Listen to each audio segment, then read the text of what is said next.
विचित्र वाटणार नाही आपल्याला बसणाऱ्यांना, माझं लेकरू असं गाणार निघावं नाही वाटणार. मावल्यांना बोला ना, माझं लेकरू असं गाणार असं वाटतं ना, पण नेमकं निघत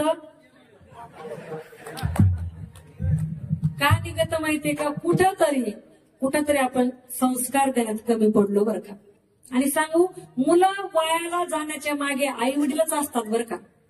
खऱ्या अर्थानं आई वडिलांची भूमिका फार मोठी हो. आणि मी तुम्हाला सांगू, आई वडिलांनी या ठिकाणी असणाऱ्या वारकरी शिक्षण संस्थेमध्ये आपली मुलं घालायची. मी तुम्हाला सांगते, ऐका, लक्ष देऊन ऐका बरं का प्रत्येकानं.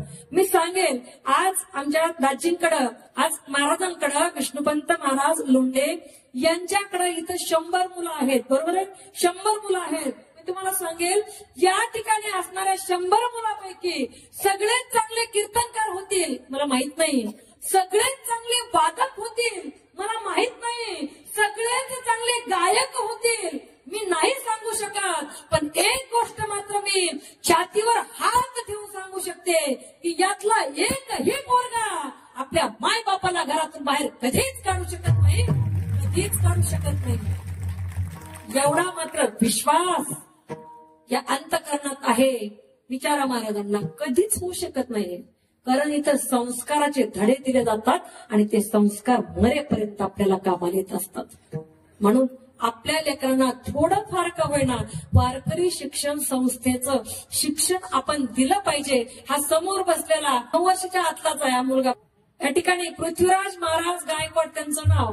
माझा मुलगा आहे, कीर्तन करतात सुंदर. एका शिबिराचा परिणाम आहे बरं का. सुंदर आवाज आहे. आज खूप थकलेला आहे आणि ड्रेसिंग केली नाही म्हणून मी म्हंटल तू खाली बस. एकटाच विदाऊट ड्रेसिंग मला आवडणार नाही, नाहीतर तो माईकवर बोलतो. बरंच त्याचं चॅनल आहे पृथ्वीराज महाराज गायकवाड पाटील म्हणून, त्या चॅनलवर आपण बघू शकता.